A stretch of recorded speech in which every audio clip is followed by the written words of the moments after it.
گواہ ہیں اور امین ہیں۔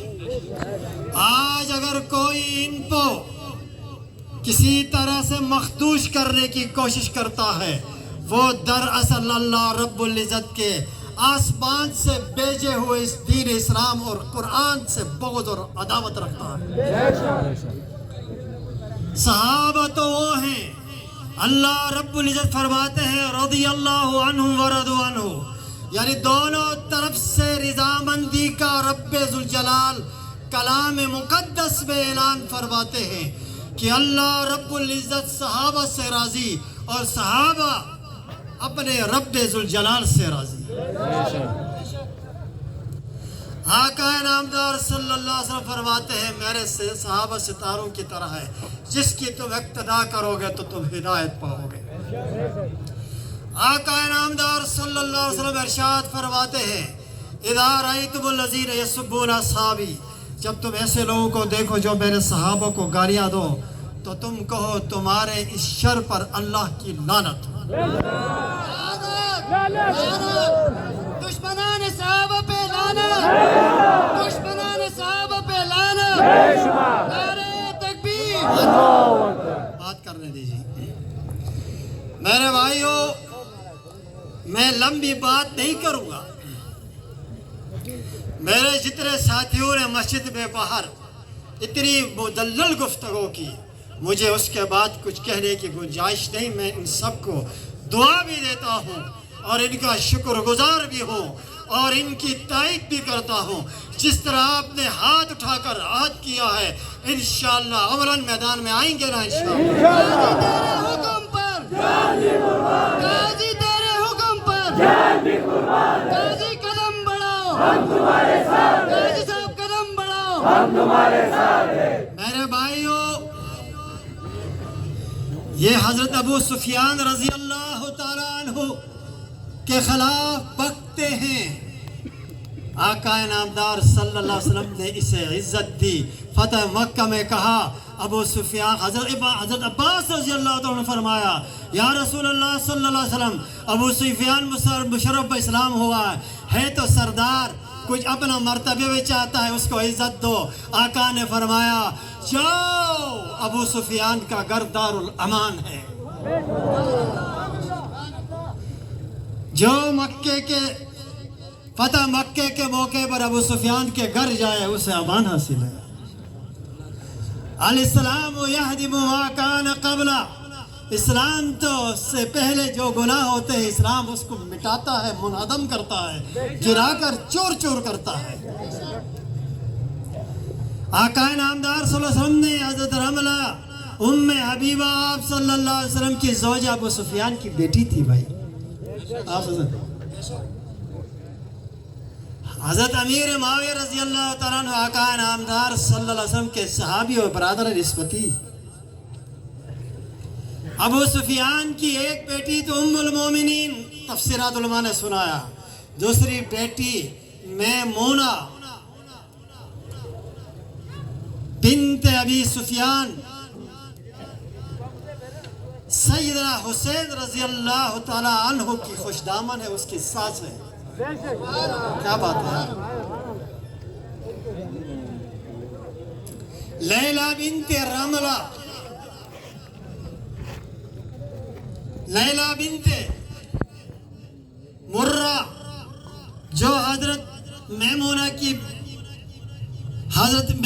کی بیٹی ہے، سیدنا حسین رضی اللہ تعالیٰ عنہ کی زوجہ ہے، اور ان کے بدن سے سیدنا حسین رضی اللہ تعالیٰ عنہ کے شہزادہ علی اکبر پیدا ہوئے، جو اپنے ابا کے ساتھ میدان کربلا میں شہید ہوئے۔ ہمارے یہ ہمسائے علی اکبر رضی اللہ تعالیٰ عنہ کا نام لے کر تو عاشورہ میں منہ کر کے کھولتے ہیں، لیکن اس کے سارے گھر کو گالیاں دیتے ہیں۔ کتنے بے شرم ہیں، کتنے بے شرم۔ شان سیدنا حسین، کتنے بے مروت تھے۔ سیدنا امیر معاویہ رضی اللہ تعالیٰ عنہ پر حضرت ابو بکر رضی اللہ تعالیٰ عنہ اعتماد فرماتے تھے۔ آقا نامدار صلی اللہ علیہ وسلم وسلم اعتماد فرماتے تھے۔ بے شک اللہ کے رب کے دربار سے آئی ہوئی وحی امیر معاویہ سے لکھواتے تھے، بے شک اپنے خطوط امیر معاویہ رضی اللہ تعالیٰ عنہ سے آقا انعامدار صلی اللہ علیہ وسلم لکھواتے تھے۔ لگاؤ یا تمہیں لگانا نہیں آتا ہے، یا لگاؤ یا اس کو پھینکو۔ آقا انعامدار صلی اللہ علیہ وسلم جس پر اعتماد کرتے تھے، سیدنا ابوبکر رضی اللہ تعالیٰ عنہ جس پر اعتماد کرتے تھے، سیدنا ابوبکر عمر رضی اللہ تعالیٰ عنہ جس پر اعتماد کرتے تھے، سیدنا عثمان غنی رضی اللہ تعالیٰ عنہ اعتماد کرتے تھے، جس پر علی مرتضیٰ رضی اللہ تعالیٰ عنہ اعتماد فرماتے تھے۔ بالکل امیر معاویہ رضی اللہ تعالیٰ عنہ نے خلفائے ثلاثہ کے دور میں 20 سال شام کی امارت کی، 5 سال علی مرتضیٰ رضی اللہ تعالیٰ عنہ کے متوازی شام کے امیر رہے۔ یہ الگ بات ہے، اہل سنت والجماعت اس 5 سالہ دور کو خطا اجتہادی سمجھتے ہیں، اور یہ خطا اجتہادی جس کو تم امام معصوم کرتے ہو نا، وہ کرتے رہے ہیں، یہ چلتا ہے، یہ اللہ پاک معاف فرماتے ہیں، ایک ثواب ملتا ہے۔ مجتہد خطا کرے 1 ثواب اور درست کرے تو 2 اجر۔ تم امیر معاویہ کی بات کرتے ہو، اور سیدنا علی مرتضیٰ رضی اللہ تعالیٰ عنہ کے وفات کے بعد، شہادت کے بعد، علی مرتضیٰ رضی اللہ تعالیٰ عنہ کے سب سے بڑے بھائی بیٹے سیدنا حسن رضی اللہ تعالیٰ عنہ خلافت سے دستبردار ہو کر اپنی خلافت امیر معاویہ رضی اللہ تعالیٰ عنہ کے سپرد فرمایا، اور امیر معاویہ رضی اللہ تعالیٰ عنہ پورے عالم اسلام کے پورے 20 سال امیر المومنین رہے ہیں۔ نعرہ تکبیر، علی معاویہ، علی معاویہ، علی معاویہ۔ معاویہ وہ ہے جس کے لیے آقا نامدار صلی اللہ علیہ وسلم نے فرمایا، اے اللہ معاویہ کو ہدایت پر قائم فرما، ہدایت دینے والا اور ہدایت پر قائم فرما، اس کے ذریعے اور لوگوں کو ہدایت عطا فرما۔ میرے ساتھیوں نے آقا باگر پر لاتت بھیجا، میں آپ کو شرعی ایک مسئلہ بتاتا ہوں۔ آپ صلی اللہ علیہ وسلم کی حدیث سنایا کہ جب تم دیکھو جو صحابہ کو گالی دے تو ان کے شر پر لعنت کرنا ہے۔ یہ بدبخت ہے، ہمیں اگر کافر زندہ بھی ہے تو لعنت کرنا منع ہے۔ لعنت بہت بڑی گالی ہے، بڑی بددعا ہے۔ لعنت کے معنی ہے رحمت سے دور ہونا۔ کافر مرنے تک رحمت کی امید ہوتی ہے، کہیں مسلمان ہو جائے، مرنے کے بعد کہنا ہے اس پر ہو لعنت بے شمار، اور زندگی میں ان کے شر پر لعنت کرنا ہے۔ میرے محترم دوستو، میں اور نئی باتیں نہیں کروں گا، تھک بھی گئے ہیں۔ 7 نومبر 2005 کو ایک امن معاہدہ مرتب ہوا جس میں ذمہ دار لوگ بیٹھے، آج کے ان شیوع سے اچھے تکڑے لوگ، سید یحییٰ، محمد عیسیٰ، سید جعفر شاہ، میجر ریٹائر حسین شاہ، غلام نبی وفا، غلام مرتضیٰ، حروف پاکستان جلال آباد، امجد حسین امپری، شاہ مرزا، سابق ڈی ایف او حاجی محمد انور، سابق اے ڈی خومر اسد اللہ ایڈوکیٹ خومر، جاوید احمد مجینی والا ایڈوکیٹ، حاجی علی گوہر بگروٹ، منیر احمد ایڈوکیٹ ڈومیان، کلب علی ممبر ڈسٹرکٹ کونسل، شیخ ناصر حسین نجفی نمبردار، محمد رفیق دنیور۔ ان 16 آدمیوں نے دستخط کیا ہے، جس کا پہلا نقطہ یہ ہے، خلفائے راشدین، صحابہ کرام رضوان اللہ تعالیٰ علیہم اجمعین، ازواج مطہرات، اہل بیت، حزام، ائمہ دین کی شان میں کسی قسم کی گستاخی تقریری یا تحریری مطابق دفعہ 298 الف تعزیرات پاکستان مستوجب سزا ہوگا۔ ایسے جرائم کی سماعت انسداد دہشت گردی کی عدالت میں کریں گی۔ آپ بتائیں، تمہیں شرم نہیں آتی ہے؟ آغا صاحب تم نے بھی دستخط کیا، تم سب نے مانا، اور ابھی پھر چیختے چلاتے ہو، کتنے بے حیا ہو، کتنے بے غیرت ہو یار، کچھ تو شرم کرو یار۔ میں ضابطہ اخلاق جس پہ مجھے یک طرفہ گرفتار کیا، میں پڑھ کر سناتا ہوں۔ خطبائے اہل تشیع و اہل سنت ان کے قائم مقام اس امر کے پابند ہوں گے۔ مذہبی اجتماعات خصوصاً خطبائے جمعہ عیدین میں